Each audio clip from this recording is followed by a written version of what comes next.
Hello નમસ્કાર વિદ્યાર્થી મિત્રો, ગુજરાત એજ્યુકેશન યુટ્યુબ ચેનલ પર આપ સર્વનું હાર્દિક સ્વાગત છે।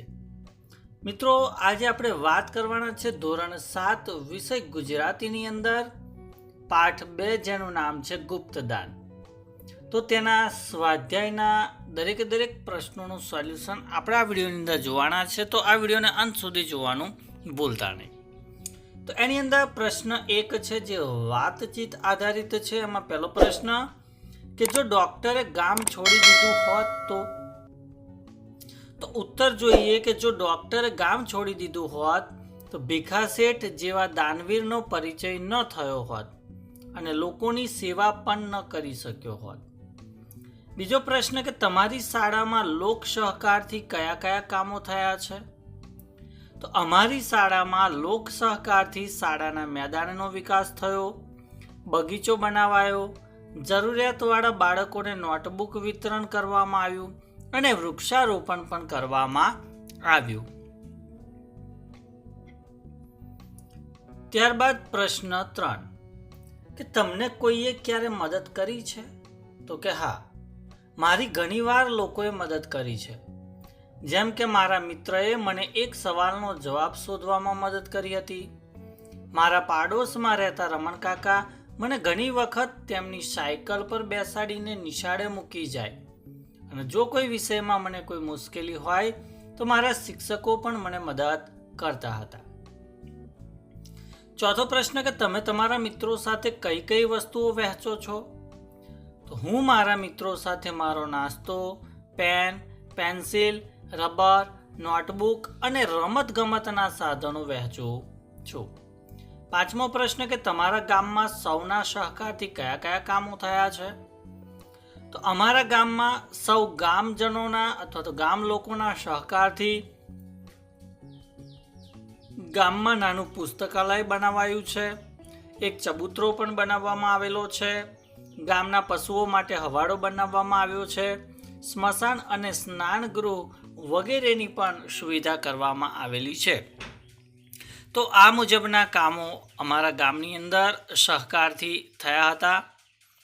ત્યારબાદ છઠ્ઠો પ્રશ્ન છે કે જો ભીખા શેઠે મદદ કરી ન હોત તો શું થાત? તો જો ભીખા શેઠે મદદ ન કરી હોત તો દવાની અછતને લીધે મલેરિયાથી વધુ લોકો બીમાર પડ્યા હોત। ત્યારબાદ 7મા નંબરનો પ્રશ્ન કે તમે ક્યાંય ગયા હો અને તમને ત્યાં ન ગમ્યું હોય એવું બન્યું છે? તો શા માટે? તો કે હા, એવું બન્યું છે। એક વખત અમે માઉન્ટ આબુ ફરવા ગયા હતા।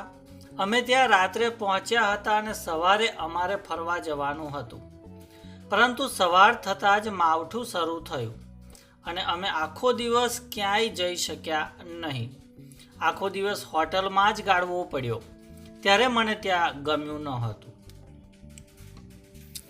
ત્યારબાદ પ્રશ્ન નંબર 2 છે કે પાઠમાંથી પસંદ કરેલ વાક્ય જેનો અર્થ ધરાવતા વાક્ય સામે ખરાની નિશાની કરો। પહેલું છે કે તમે તો આ દુખિયારાના બેલી છો, એટલે અહીંયા જવાબ આવશે અ, તમે દુખી વ્યક્તિઓ પ્રત્યે ઉદાર છો। બીજું છે કે શેઠનો હાથ બંધાઈ ગયો હતો, તો અહીંયા જવાબ આવશે અ કે શેઠથી પૈસો વપરાતો ન હતો। ત્રીજું છે કે ફૂલ નહીં તો ફૂલની પાંખડી આપવા આવ્યો છું, તો આનો ઉત્તર આવશે ક, જરૂરિયાત વધુ છે પણ હું મારી શક્તિ પ્રમાણે આપું છું, એ પ્રમાણે એનો જવાબ આવશે। ત્યારબાદ પ્રશ્ન નંબર 3 કે આપેલા વાક્ય કોણ બોલી શકે તે પાઠના આધારે લખવાનું છે। એમાં પહેલું વાક્ય છે કે દાન એવી રીતે કરવું કે કોઈને ખબર ન પડે, તો આ વાક્ય ભીખા શેઠ બોલી શકે છે। બીજું છે કે હું દુનિયાથી દૂર ફેંકાઈ ગયો, તો આ વાક્ય એ ડૉક્ટર સાહેબ બોલી શકે છે। ત્રીજું છે કે મારી મદદ વિશે કોઈને જણાવતા નહીં, તો આ વાક્ય ભીખા શેઠ બોલી શકે છે। ચોથું છે કે દવાખાનું કરવા માટે મકાનની જરૂર છે, તો આ વાક્ય ડૉક્ટર સાહેબ બોલી શકે છે। ત્યારબાદ પ્રશ્ન નંબર 4 છે કે આપેલા વાક્યો ખરા છે કે ખોટા તે જણાવો। પહેલું વાક્ય છે કે ભીખા શેઠ કંજૂસ હતા, તો આ વિધાન ખોટું છે। બીજું, ડૉક્ટરને લાગ્યું કે અમને શેઠને અન્યાય કર્યો છે, તો આ વાક્ય ખરું છે. ત્રીજું વાક્ય, ભીખા શેઠે ડૉક્ટરને ફાળામાં 1 પણ રૂપિયો ન આપ્યો, તો આ વિધાન ખોટું છે. ચોથું વિધાન છે કે શેઠાણી પણ શેઠને કંજૂસ જ માનતા હતા, તો આ વિધાન ખરું છે. પાંચમું વાક્ય કે ડૉક્ટરને ગામમાં બધી જ સગવડ મળી રહી હતી, તો આ વિધાન ખોટું છે. 5મા નંબરનો પ્રશ્ન છે કે નીચેના ઘટનાઓને યોગ્ય ક્રમમાં લખવાની છે, તો અહીંયા 6 ઘટનાઓ આપેલી છે. ક્રમમાં આપણે જોઈએ તો પહેલા નંબરની આ આવશે કે મારી ગંગાપુરમાં ડૉક્ટર તરીકે નિમણૂક થઈ. બીજું, મેં ગામમાં મારું મન મનાવી લીધું. ત્રીજું છે કે ભાઈ ભીખા શેઠની મદદથી મારું દવાખાનું ચાલુ થઈ ગયું. ચોથું, શેઠનું વર્તન અને અકડ લાગ્યા કરતું. પાંચમું છે કે ગામમાં મલેરિયાનો પવન વાયો. અને છઠ્ઠું, ભીખા શેઠ ગામ લોકો માટે મદદ કરવા મારી પાસે આવ્યા. તો એ પ્રમાણે એને આપણે યોગ્ય ક્રમમાં ગોઠવવાના છે. ત્યારબાદ પ્રશ્ન 6 છે કે કૌંસમાં આપેલા શબ્દમાંથી યોગ્ય વિકલ્પ પસંદ કરી ખાલી જગ્યા પૂરો. તો અહીંયા શબ્દો આપણને આપેલા છે. તો પહેલું વાક્ય છે કે ઘરમાં બધી વસ્તુઓ લગર વગર ખાલી જગ્યા પડી હતી. તો લગર વગરનો અર્થ થશે અવ્યવસ્થિત.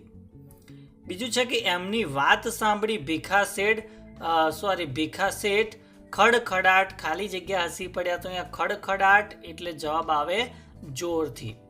ત્રીજું છે કે ભીખા શેઠ દવાખાનામાં પ્રવેશ્યા ખાલી જગ્યા. તો અહીંયા પ્રવેશ્યાનો અર્થ થશે દાખલ થયા. ચોથું છે કે ભીખા શેઠની વાત આખા ગામે સહર્ષ ખાલી જગ્યા વધાવી લીધી. તો સહર્ષ એટલે કે આનંદ સાથે. પાંચમું છે ગામ લોકો હકારમાં માથું ડોલાવીને અનુમોદન ખાલી જગ્યા આપતા હતા. તો અનુમોદન એટલે જવાબ આવશે સંમતિ. સાતમો પ્રશ્ન છે કે ફકરામાં જરૂરી સુધારા કરી ફરીથી લખવાનો છે. તો અહીંયા ફકરો આપેલો છે, એમાં આપણે થોડી જે ભૂલો છે એ સુધારીને આપણે ફરીથી ફકરો લખીએ. તો મારું ગામ નાનકડું છે. મારા ગામનું નામ ચેતનગઢ છે. તે દરિયા કિનારે આવેલું છે. ગયા સપ્તાહે ખૂબ પવન ફૂંકાયો. ઘણા ઝાડ પડી ગયા. દરિયાઈ તોફાને ઘણું નુકસાન કર્યું. સરકારે તપાસ કરાવી. હવે પછી બધાને રાહત આપવામાં આવશે. તો આ પ્રમાણે આપણે સુધારો કરીને લખવાનું છે. ત્યારબાદ પ્રશ્ન 8 કે ઉદાહરણ મુજબના વાક્ય લખો. તો અહીંયા ઉદાહરણ આપેલું છે કે ભાઈ સ્ટેશનથી ગંગાપુર જવા માટે ન મળે મોટર બસ કે ન મળે ગાડું. બીજું છે કે રણમાં ન મળે પાણી કે ન મળે છાંયડો. તો એ પ્રમાણે પહેલું છે કે સૂવા માટે ન મળે ગાદલું કે ન મળે ગોદડું. અને ક્રિકેટ રમવી છે પણ ન મળે બેટ કે ન મળે દડો. તો એ પ્રમાણે લખવાનું છે. ત્યારબાદ પ્રશ્ન નંબર જે 9 છે કે એની અંદર ભાઈ આપણે સંવાદ પૂર્ણ કરવાના છે. તો એમાં પાર્થ કહે છે કે અરે યાર કૌશિક શું કરે છે? ત્યારે કૌશિક કહે છે કે ગણિતના દાખલા ગણું છું. પાર્થ કહે છે વાહ ભાઈ વાહ, તું અને ગણિત? એટલે કૌશિક કહે છે કેમ, હું અને ગણિત એટલે શું, હું દાખલા ન ગણી શકું? ત્યારે પાર્થ કહે છે અરે ના ના એવું નથી, પણ તને ગણિત બહુ ગમતું નથી એટલે. ચાલ છોડીએ બધું, બજારમાં આવો અથવા તો બજારમાં જઈએ. એટલે કૌશિક કહે છે બજારમાં કેમ? ત્યારે પાર્થ કહે છે અરે મિત્ર મોબાઈલનું ચાર્જર લેવું છે. કૌશિક કહે છે ઠીક છે, પણ તું કઈ જગ્યાએ છે? ત્યારે પાર્થ કહે છે કે હું બજારમાં છું. કૌશિક લે હું સાયકલ લઈને હમણાં જ આવું છું. ત્યારબાદ જે 10મા નંબરનો પ્રશ્ન છે કે આપેલા ચિત્રમાં બંને પાત્રો વચ્ચે સી વાતચીત થતી હશે અનુમાન કરવાનું છે અને આપણે લખવાનું છે. તો અહીંયા જે ચિત્ર આપેલું છે એ ચિત્ર આધારિત આપણે એમની વચ્ચે થયેલી વાતચીત લખવાની છે. તો એ આપણે જોઈએ. તો અહીંયા આપણે પાત્રોના નામમાં એક કપિલાબેન અને અશોકભાઈ લીધા છે. તો કપિલાબેન કહે છે અરે અશોકભાઈ આ શું થયું? ત્યારે અશોકભાઈ કહે છે કે અરે કંઈ નહીં બેન, સ્કૂટર પરથી પડી ગયો હતો. ત્યારે કપિલાબેન કહે છે કે કેવી રીતે ભાઈ? ત્યારે અશોકભાઈ કહે છે કે એમાં બન્યું એવું કે હું ઘરે આવતો હતો, રસ્તામાં સ્કૂટરમાં કૂતરું આવી ગયું અને ગાડી અને હું બંને પડ્યા, તેથી માથે થોડુંક વાગી ગયું. કપિલાબેન કહે છે કે બહુ વાગ્યું તો નથી ને, દવાખાને બતાવ્યું? ત્યારે અશોકભાઈ કહે છે ના, બહુ વાગ્યું નથી, છતાં પણ દવાખાને બતાવીને દવા લઈ લીધી છે અને ડૉક્ટરે પાટો બાંધી આપ્યો છે. કપિલાબેન કહે છે ઠીક છે ભાઈ, તબિયત સાચવજો અને ગાડી ચલાવવામાં ધ્યાન રાખજો, હવે હું જાઉં છું, આવજો. ત્યારે અશોકભાઈ કહે છે સારું બેન, આવજો. તો આ પ્રમાણે આપણે વાર્તાલાપ લખવાનો રહેશે. ત્યારબાદ પ્રશ્ન 11મો છે, શિક્ષકે આ એકમના છેલ્લા ફકરાનું શ્રુત લેખન કરાવવું, તે પછી વિદ્યાર્થીઓ પાસે જોડીમાં શ્રુત લેખનની તપાસણી કરાવી. તો તમારા જે શિક્ષક છે એ આ એકમનો જે છેલ્લો ફકરો છે એ છેલ્લો ફકરો બોલશે અને એ સાંભળીને તમારે એને લખવાનું છે. ત્યારબાદ તમારે જે શ્રુત લેખન છે એની તપાસ કરવાની છે. ત્યારબાદ પ્રશ્ન નંબર 12 જોઈએ. પ્રશ્નોના જવાબ લખવાના કે ડૉક્ટરને પોતાની નિમણૂક કાળા પાણીની સજા જેવી કેમ લાગી? તો જવાબ છે કે ગામમાં સગવડોનો અભાવ હતો, જેમ કે ગામથી સ્ટેશન 16 કિમી દૂર હતું. સ્ટેશનથી ગામ પહોંચવા માટે બસ કે ગાડી કંઈ મળતું નથી. કાચો અને નદી નાળાવાળા રસ્તા પર ઘોડા પર સામાન મૂકીને આવજા કરવું પડે. ઉનાળામાં નદીમાં પાણી ઓસરી જાય ત્યારે જ ગાડું ચાલી શકે. સ્ટેશનથી ઘોડા પર બેસીને નહીં પણ ચાલીને ગામ સુધી પહોંચ્યા હોવાથી ખૂબ થાક લાગી ગયો હતો. આવા કારણોને લીધે તેમને એવું લાગતું હતું કે પોતાની નિમણૂક કાળા પાણીની સજા જેવી થઈ હતી. બીજું છે કે ભીખા શેઠ કોને મિથ્યા મોહ માનતા હતા? તો પોતે કરેલા કામો વિશે બીજાને જણાવવાની વૃત્તિને ભીખા શેઠ મિથ્યા મોહ માનતા હતા. ત્યારબાદ પ્રશ્ન 3, ડૉક્ટર સાહેબ ભીખા શેઠને કેમ કંજૂસ માની લીધા હતા? તો આ ગામમાં ડૉક્ટર સાહેબની જ્યારથી નિમણૂક થઈ ત્યારથી ભીખા શેઠને ક્યારેય તેમને સારા કપડાં પહેરેલા જોયા ન હતા. તેઓ થીંગડાવાળું ધોતિયું અને જબ્બો પહેરતા, જોડા પણ જૂના રિપેર કરાવીને પહેરતા. આ જોઈને ડૉક્ટર ભીખા શેઠને કંજૂસ માનતા હતા. ચોથું છે કે ભીખા શેઠ સાદગીથી રહેતા હતા, તેનું તેઓ પોતે કયું કારણ આપે છે? તો ભીખા શેઠ કારણ આપતા જણાવે છે કે મારી આજુબાજુના લોકો ગરીબાઈમાં રહેતા હોય ત્યાં હું કેવી રીતે મોજ શોખથી રહું? લોકોને શરીર ઢાંકવા પણ પૂરતા કપડાં ન હોય ત્યાં હું કેવી રીતે નવા કપડાં પહેરીને ફરું? અને ખાવા બેસે તો એવું થતું કે લોકોને પેટ ભરવા પૂરતું ખાવાનું ન મળતું હોય ત્યાં હું કેવી રીતે ભેળ્યું ખાઉં? ત્યારબાદ 5મો પ્રશ્ન જોઈ લઈએ કે આ એકમમાં તમને સૌથી વધુ પાત્ર ગમ્યું કોનું, કેમ? તો આ એકમમાં મને સૌથી વધુ ભીખા શેઠનું પાત્ર ગમ્યું, કેમ કે તેઓ પોતે કંજુસાઈ અને કરકસર કરી બીજાને મદદ કરતા હતા. તેઓ એક સાચા દાનવીરની જેમ દાન આપતા, પણ કોઈને ખબર ન પડે તેમ. જેમ કે મલેરિયાના રોગચાળા વખતે તેઓએ ડૉક્ટર સાહેબને દાન આપ્યું હતું, પણ તેનાથી કોઈ પણ જાતની નામના ન મેળવી. ત્યારબાદ 6 નંબરનો પ્રશ્ન જોઈએ. શેઠાણીનો ભીખા શેઠ માટે શું મત હતો? તો શેઠાણીને મતે ભીખા શેઠ કંજૂસ માણસ હતા, પણ શેઠાણીને ખબર ન હતી કે શેઠ કરકસર કરીને દાન કરતા હતા. શેઠાણી ભીખા શેઠને કહેતા કે કંઈક નામના કરો, પણ શેઠ તેને મિથ્યા મોહ માનતા હતા. 7મો પ્રશ્ન કે ગંગાપુર વિશે 5-7 વાક્ય લખો. તો ગંગાપુર એક અંતરિયાળ ગામ હતું, ત્યાં સામાન્ય સગવડોનો પણ અભાવ હતો. ગંગાપુર ગામ સ્ટેશનથી પણ 16 કિમી દૂર આવેલું હતું. ત્યાં જવા કોઈ બસ કે ગાડી પણ ન મળતી. નદી નાળાવાળા રસ્તા પર ઘોડા પર બેસીને જવાનું. ઉનાળામાં જ્યારે નદીનું પાણી ઓસરી જાય ત્યારે જ ત્યાં ગાડું લઈને ચલાતું હતું, જવાતું હતું. ત્યારબાદ પ્રશ્ન 13 છે કે નીચેના પાત્રોના સંવાદ લખવાના અને ભજવવાના છે. એમાં ભીખા શેઠ અને ડૉક્ટર વિશેનું જે જોડી કાર્ય આપણે કરવાનું છે. તો ડૉક્ટર કહે છે કે ભીખા શેઠ મજામાં? ત્યારે ભીખા શેઠ કહે છે કે મજા મજા ડૉક્ટર સાહેબ. ત્યારે ડૉક્ટર કહે છે કે મારી અહીંયા ડૉક્ટર તરીકે નિમણૂક થયેલી. ભીખા શેઠ કહે છે કે ઓહો સરસ, બહુ સારું થયું સાહેબ. ત્યારે ડૉક્ટર કહે છે કે સરકારે અહીંયા દવાખાનાનું મકાન અલગથી બનાવેલ નથી, તો તમારે મદદ કરવાની છે. ત્યારે ભીખા શેઠ કહે છે કે હું તમને મકાનનો ઉપરનો માળ ખાલી કરી આપીશ, ત્યાં તમે દવાખાનું કરજો. ડૉક્ટર કહે છે કે ગામ લોકો માટે તમે આટલું કર્યું એ માટે તમારો આભાર.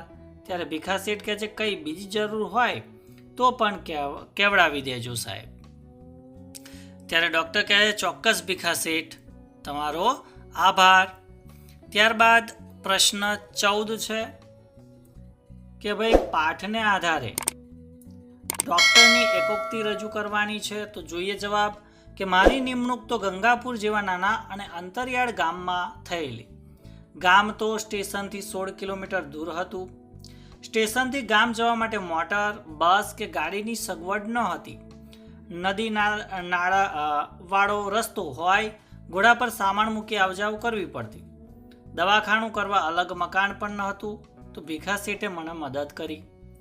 કમ્પાઉન્ડર માટે ગામના જ એક યુવાન શંકરને રાખ્યો હતો. મલેરિયાના રોગચાળા વખતે મેં લોકોને મદદ કરવા વિનંતી કરી હતી, પણ બધા વિખરાઈ ગયા હતા. કોઈને ખબર ન પડે તેમ ભીખા શેઠે આવીને મદદ કરી, કોઈને કહેવાની પણ ના પાડી. તેમની આવી દાનવીરતા જોઈ મને તેમની પ્રત્યે ખૂબ જ માન જાગ્યું અને હું મનોમન તેમને વંદન કરી રહ્યો હતો. ત્યારબાદ પ્રશ્ન 15 છે કે મોટેથી વાંચો. વડીલોને અને શિક્ષકોની મદદ પણ તમે લઈ શકો છો અને એનો ગુજરાતીમાં અર્થ લખવાનો છે. એમાં પહેલું છે કે રહીમન વે નર મર ચૂકે જો કહું માગન જાહી, ઉણતે પહેલે વે મુએ જિનમુખ નિકસત નાહી.